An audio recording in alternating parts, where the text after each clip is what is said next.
রান্না শুরু করছি শাওন পাকশালা কবিতার ছন্দে। ভিডিও দেখে রান্না করুন মনের আনন্দে। নমস্কার বন্ধুরা, শাওন পাকশালাতে সবাইকে স্বাগত জানাই। আজকে আমি বানাবো বরলি মাছের পাতলা ঝোল।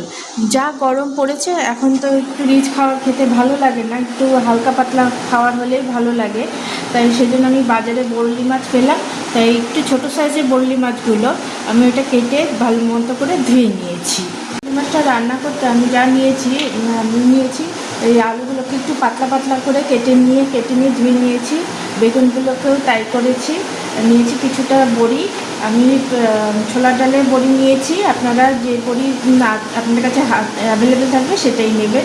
নিয়েছি 4-5টা কাঁচা পাকা লঙ্কা, আর নিয়েছি কালো জিরে। এখন চলুন দেখে নেওয়া যাক আমি রান্নাটা কীভাবে করি। বরলি মাছগুলো ভাজার জন্য আমি প্রথমে দিয়ে দিচ্ছি পরিমাণ মতো লবণ, দিয়ে দিচ্ছি হলুদের গুঁড়ো। আমি বরলি মাছগুলো ভাজার জন্য কড়াইতে সর্ষের তেল দিয়ে দিয়েছি। তেলটা ভালো মতো গরম হয়ে গেছে, এখন আমি বরলি মাছগুলো ভেজে নেব। আমি মাছ ভাজাগুলো হয়ে গেছে, আমি তুলে নিয়েছি। মাছ ভাজার তেলটা বেঁচে গেছে, ওই তেলেই আমি রান্নাটা করব। আমি আর নতুন করে কোনো তেল দেব না। এখন দিয়ে দিচ্ছি কালো জিরে ফোড়ন। আমি দিয়ে দিচ্ছি বড়িগুলো একটু ভেজে নিতে হবে। প্রথমে বড়িটা দিতে ভুলে গেছিলাম।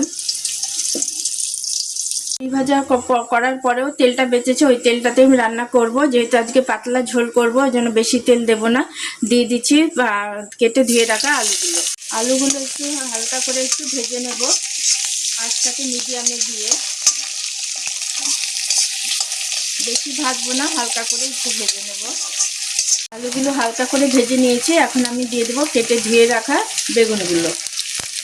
পাতলা করে কেটেছি, সেজন্য এক আলুর সাথে দিলাম না, একটু পরে দিচ্ছি, নইলে বেগুনগুলো গলে যাবে। এইভাবে বেগুনটাকে আমি হালকা করে ভাজা করে নিয়েছি। এখন দিয়ে দেবো পরিমাণ মতো লবণ, দিয়ে দেবো হলুদের গুঁড়ো, দিয়ে দেবো ধনিয়ার গুঁড়ো। আমি আর এর মধ্যে কোনো মশলা দেবো না, লঙ্কার গুঁড়ো দেবো না, জিরার গুঁড়ো দেবো না। আমি দিয়ে দেবো চেরা কাঁচা লঙ্কাগুলো দিয়ে ভালো মতো করে হলুদের সাথে ধনের গুঁড়াটার সাথে ভালো মতো করে আলু বেগুনটাকে মিশিয়ে নেবো। আঁচটাকে কিন্তু মিডিয়ামে দিয়েছি, আমি কিন্তু আর তেল দিচ্ছি না। একটু সামান্য জল দিয়ে এটাকে ভালো মতো করে কষে নেব। সামান্য জল দিয়ে ভালো মতো করে কষে নেব।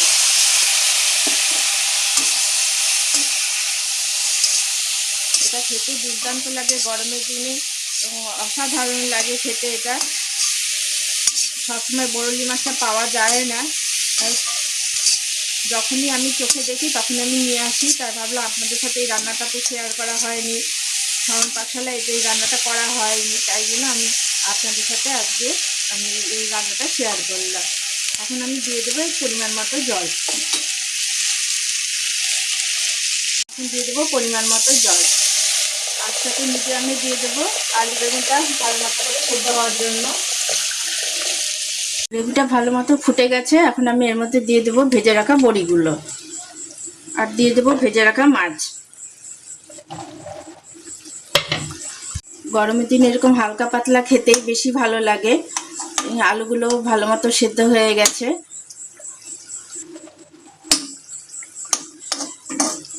গরম ভাতের সাথে এরকম পাতলা মাছের ঝোল খেতে অসাধারণ লাগে খেতে। আমার রান্নাটা কমপ্লিট। এখন দিয়ে দিচ্ছি একটু ধনেপাতা কুচি। ধনেপাতা কুচিটা অপশনাল, আপনারা চাইলে দিতেও পারেন, নইলে স্কিপ করেও যেতে পারেন। এটা খুবই চটজলদি এবং আপনারা এরকম রান্না করেও থাকেন, তবুও আমি আপনাদের সাথে এই রান্নাটা শেয়ার করলাম। আমার শাওন পাকশালায় এটা রান্না করা হয়নি, তাই জন্য আপনাদের সাথে শেয়ার করলাম। খেতে দুর্ধর্ষ লাগে, আর খেয়ে ভালো লাগলে আমার চ্যানেলকে সাবস্ক্রাইব করবেন, লাইক করবেন, শেয়ার করবেন এবং কমেন্ট করে আমার পাশে থাকবেন।